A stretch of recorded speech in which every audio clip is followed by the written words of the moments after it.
Hello, everybody, and welcome to Spill the Ranch with yours truly, myself, Noelle Cheney. So, this is actually going to be my very first podcast of all time, and I have been wanting to do this for a very long time. Sorry, I need to readjust here. So, this is my very first podcast ever. I have no idea how I want to set this up. I have no idea how to do this. The lighting is not super awesome, but I just got a new laptop. I finally moved. I finally feel like I have a little bit more ability to do this now that I have more space and I am starting to have more time on my hands with it being the end of the school year, summer coming up. So this is Spill the Ranch. This is going to be my podcast. I don't know exactly how I want to do it yet. I don't know if I want to bring on, guests or if it's just kind of going to be me. I don't know. So, let's just start by talking about my obsession with ranch and how it came to be. So, I was a normal ranch consumer up until college. I would have it sometimes, like maybe with carrots or with celery when I would go to Buffalo Wild Wings. And somewhere along the way in college, I began dipping everything in ranch. And I mean everything, like pizza and like chicken fingers and fries and everything you can possibly think of. I was dipping that stuff into ranch. Okay. So I started doing that in college. Obviously as a college student, I wasn't the healthiest, person, just like any other college student. I didn't eat the healthiest and I still don't. I will admit that actually. I will admit that,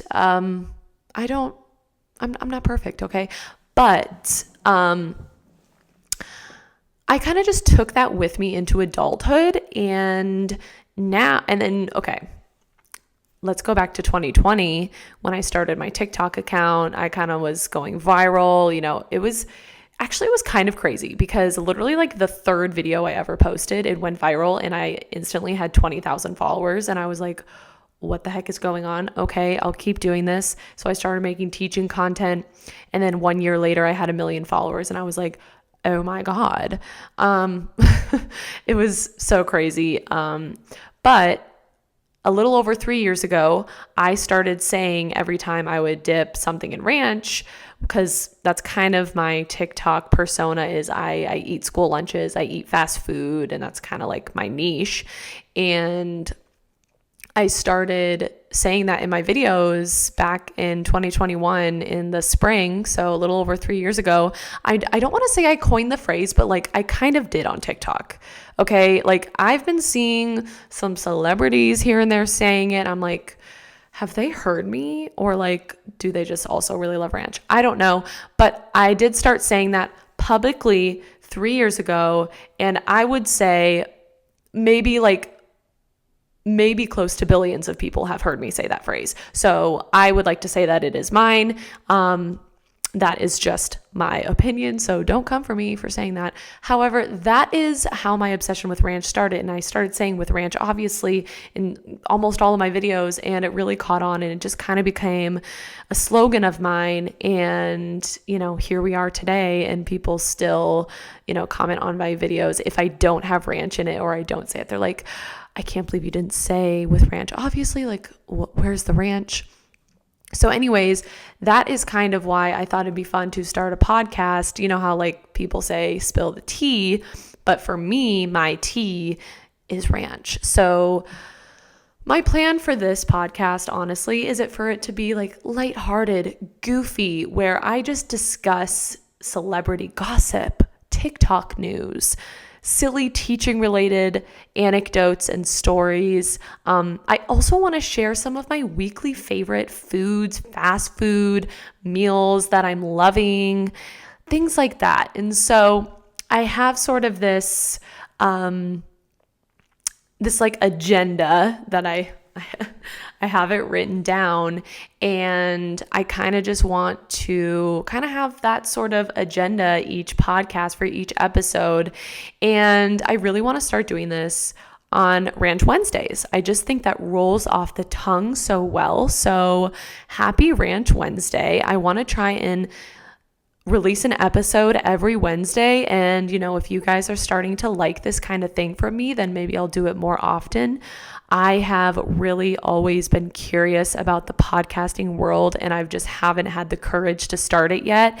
And now I finally am thinking like, let's just do it. So I know it's a very oversaturated like form of content, but I don't know. Maybe you guys will like what I have to say. Honestly, I have a lot of stuff to say that most people probably don't care about. So if you want to hear me, just like, who is here? Someone's at my house. Who is that? Oh, they're going to my neighbor's house.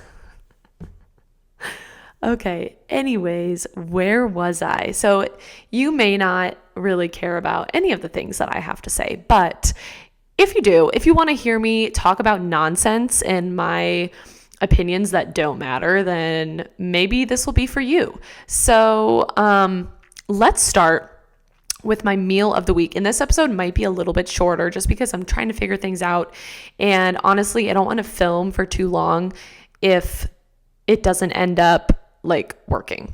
So I want to start with, so a couple weeks ago, I went to hibachi with my friends. And the thing with my fiance and his friends is they love hibachi. Hibachi is their jam. We go to hibachi probably like 4 times a year, which is like honestly an insane amount. Like I think this year I've already been to hibachi like 3 times. So a couple weeks ago, we went to hibachi for one of my fiance's friends' birthdays. And that's typically when we go to get hibachi. And I just want everybody to know, like, despite how cheesy going to hibachi is, it is like, do not underestimate it because the food there is so good. I don't know what they put in there. Actually, I do know they put like a lot of butter in that stuff. And that's why it tastes so good. But everything is so good. I love when they make the shrimp and then they like fling it and you have to catch it in your mouth. And I caught one in my mouth this time. Most of the time I miss it, but this time I actually caught it in my mouth. I was so proud of myself. And yeah, so just like don't underestimate it because it is like honestly so fun going there with a big group of friends and you get to watch like a dinner and a show, literally dinner and a show. Like your chef is literally, he has trained his whole life for this and he is so amazing at what he does. Like maybe they haven't trained their whole life for this, but they are really good at like putting on a good show, making the onion ring volcano and, the way they crack the eggs. It's just so entertaining. And it's just, there's really is something about watching them make the food. And sometimes it actually creeps me out just a little bit, like knowing that all the raw meat is like on the same surface as like everything else, and like it freaks me out, but it tastes good every single time. And I never had okay, that person who parked outside of my in front of my house, they just drove away, but they left their trunk open. Okay, I just heard them close it. Good for them. Anyways, what was I saying? Do not underestimate hibachi. Like it is so much fun. Get a group of friends together, go to hibachi and just enjoy it because the food is good. I always get the shrimp hibachi dinner, and with that you get fried rice and shrimp obviously as the main course, but then before that you get miso soup. I love miso soup. It is so good. It's basically just like miso broth with like scallions and tofu and mushrooms in it, and it tastes so good. I could literally drink like a whole pot of that. It is so delicious. And then you also get the ginger salad, and it's really delicious, and I love it so much. So do not ever underestimate hibachi. It really is it really is the key to happiness sometimes. Like sometimes you just have to do it. And we, and by that I mean my fiance and our friends, we go to hibachi quite often. And I must say, I very rarely regret it. So just don't knock it till you try it, okay? Another thing. Okay, I have a meal that I make fairly often, and it essentially is linguine noodles with a base of olive oil and butter, and like that's like the sauce. And then you also put garlic, onions, tomatoes. I actually don't eat any of the tomatoes. I just put them in there because they look good and they kind of help with like the overall taste, I suppose. And then you put in spinach and basil, and then you season it to taste with like salt and pepper and whatever other seasonings you want to put in there. I don't know what else you would really put in there. And then you let it all cook together, and you let everybody get to know each other in the pot. And then I really hope my fiance doesn't walk in on me filming this, because that would be like so embarrassing. Not embarrassing, but like I didn't tell him that I was going to be doing this. So if he walks in, he's just going to be like, what are you doing? Anyways, you let it marinate in the pot, okay? And then you don't put a lot of water in it. And so you just put enough water for the noodles to boil. And then basically like the butter and the olive oil like become this like delicious sauce. And it's this very simple pasta that I like to make. And then you top it with some cheese. You could do Parmesan, you could do Asiago, you could do mozzarella, and I like to do a combination of those cheeses, and you put it all on top, and it is delicious. You pair a salad with it, and basically all it is buttered noodles, okay? So this is like a fancy buttered noodles concoction that I found on Instagram like 2 years ago, and I'm obsessed with it. So that's my other meal of the week. I made it for us this Sunday night. It was the first meal I made in this house, and Zach is really more of a protein lover. This is a very carbo-loaded meal, and don't get me wrong, he loves carbs, but I think he maybe could have used some more protein to it, so maybe next time I would add some chicken. He also doesn't love onions, and he also doesn't like tomatoes. So, maybe I wouldn't.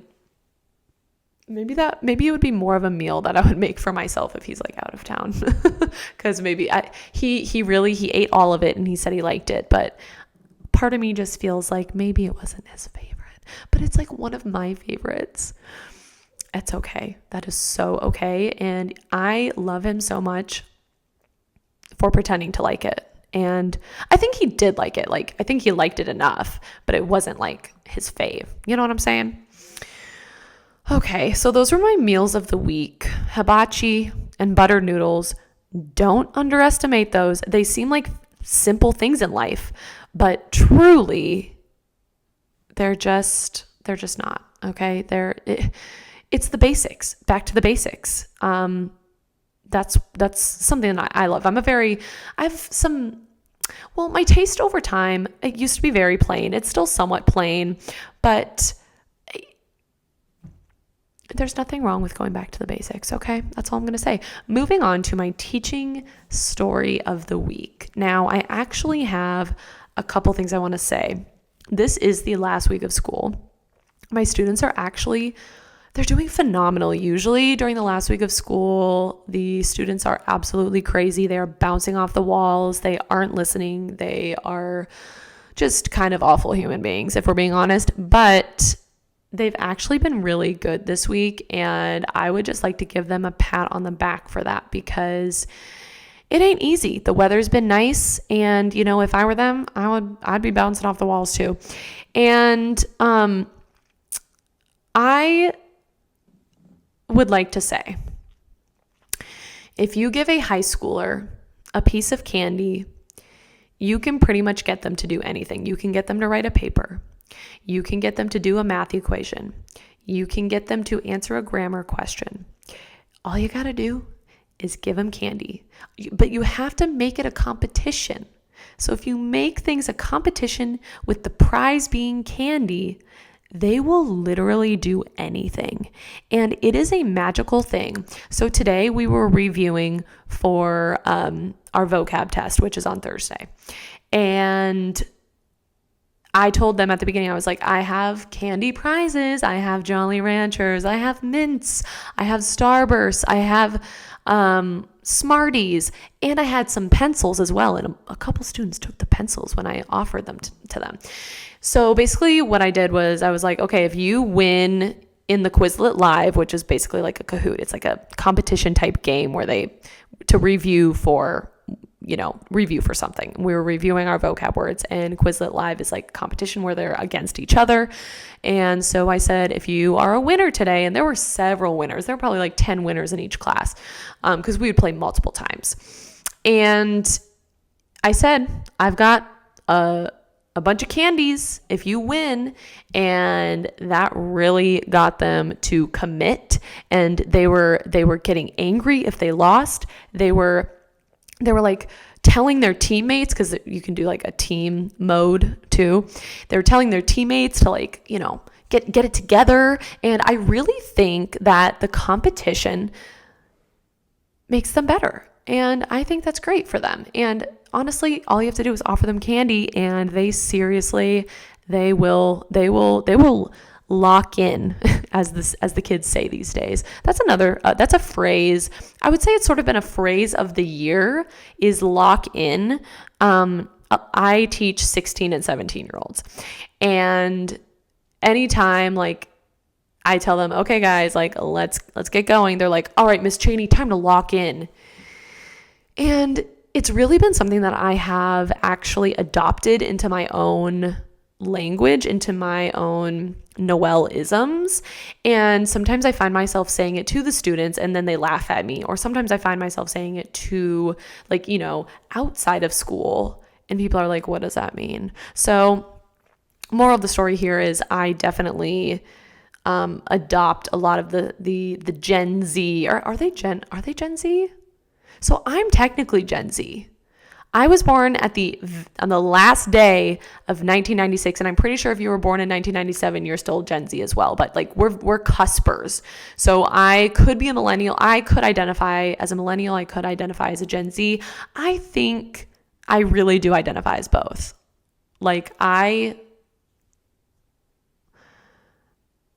Because I have some characteristics where I'm like, that is so millennial. And I think a lot of it has to do with like my ways of thinking. But then I have a lot of tendencies and habits that I would associate with Gen Z. So if my students are like 11 or 12 years younger than me, does that make them Gen Alpha? Or I think they're still Gen Z.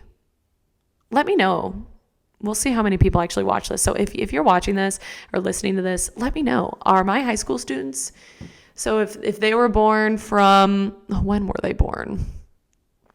Like 2006? What year is it? Wait, they were born like 2009? Okay, if they are 16 right now, 2008, 2009. Yeah, okay. I think I'm right on that. I can't do math in my head, but I don't want to spend too much time on it. So if they were born in 2008, 2009, are they still Gen Z? Let me know. Let's get back on track. Okay, I still have a few things to get through. So teaching, I do have another one. Also, why do people have beef with teachers? Like literally, and I probably wouldn't really get this sense if I wasn't so public as a teacher, like if I wasn't on social media, but people legit just like hate teachers. And like, why is that? Why do people just hate teachers? Like literally all we do in life, what we set out to do is help students and like help create a better future for the generations. And we just we want them to be successful, and people literally just crap on us all day, every day.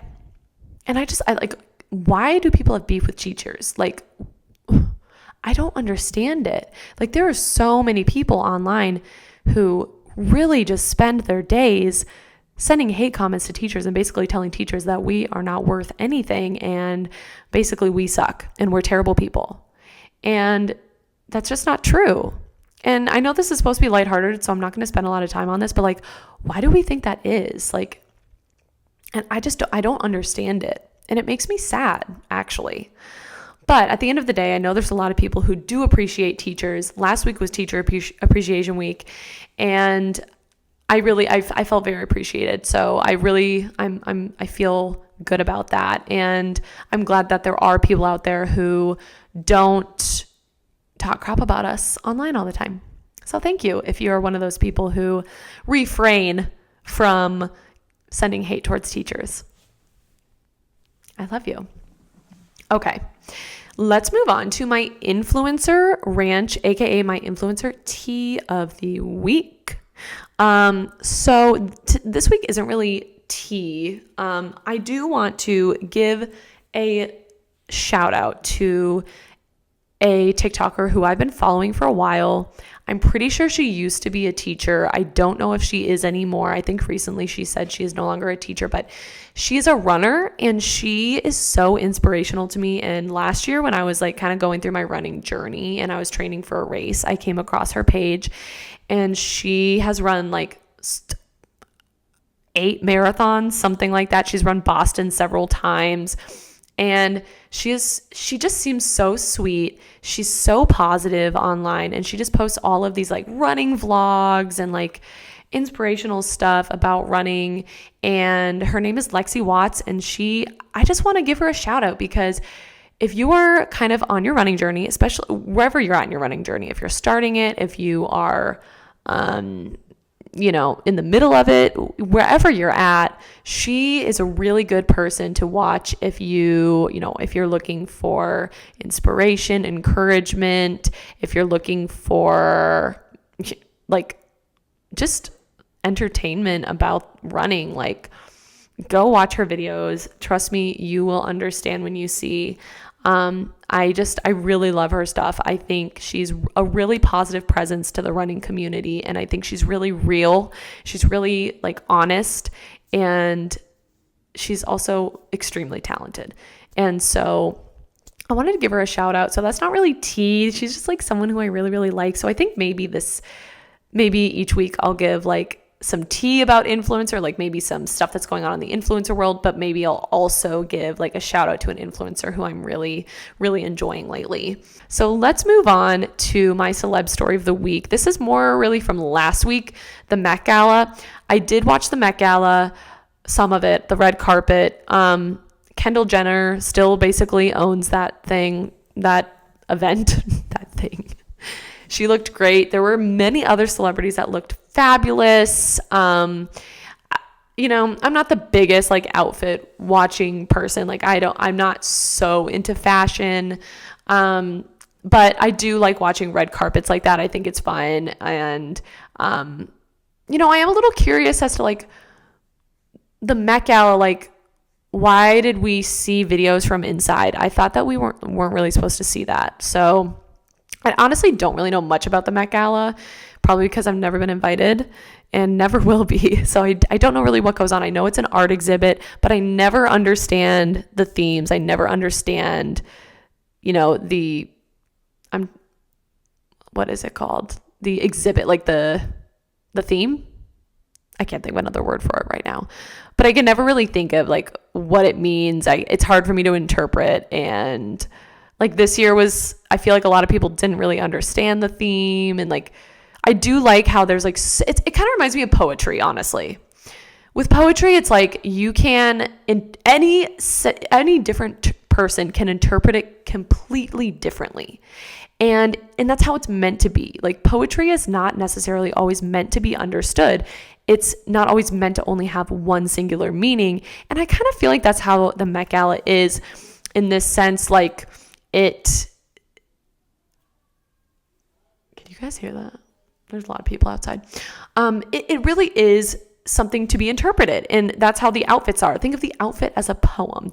Each outfit is a poem, and it's something to be interpreted, and it's okay if you don't understand it. Just like in poetry, it is so okay to like not have a full grasp on what it means. And that's kind of the point of it.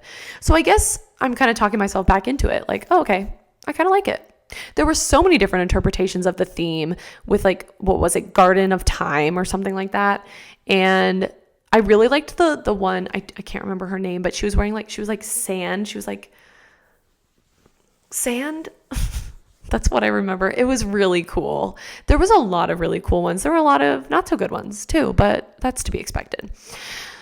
So we are nearing 30 minutes, and that's about what I wanted this to be. I've talked about many things today, but my goal really is to kind of have this structure. Like, okay, let's introduce the episode, and then let's get into the meal of the week, my teaching story of the week. Pretty soon it'll be summer, so I won't really have teaching story, but I guess I could brainstorm and just still talk about teaching in the summer, but maybe just not have like fresh stories. We'll see. Then I move on to the influencer ranch, aka influencer tea of the week. And then I will move in, a blue jay. This is a really dangerous thing to do when I'm right by a lot of windows. Then I move on to celebrity stories, gossip of the week. Oh my God. I do have, anyway, that's the whole structure. But I do have one more celebrity thing. The Biebers are pregnant, y'all. They're pregnant. I'm so happy for them. You know, for a while, I was kind of more on Selena's side, but, you know, I'm not really on a side anymore. First of all, they've been broken up forever. Second of all, Haley and Justin have been together for a long time, and I started using Rhode skin products, and I actually really like them. And so I am so happy for them. I just know that their baby's going to be adorable. I'm sure the name will be great. And I love the way they announced it. The photos and the video, it was just like very, I don't know, it was very classy, I felt. Very aesthetic and just very beautiful. And I'm so happy for them, and I wish them the best and best of luck with the rest of the pregnancy and all that. And so I could not close out this podcast without talking about that. So thank you guys so much for tuning into this first episode. I think I'm just going to title it Spill the Ranch, like episode 1, Spill the Ranch. Introduction. I don't know. But thank you guys for being ranchers with me. And I really hope that this can turn into something. Who knows? I'm going to do my best. So maybe I should make an Instagram for this. Yeah, maybe I should. Okay, anyways, I'm going to go now. Thanks for listening. Bye.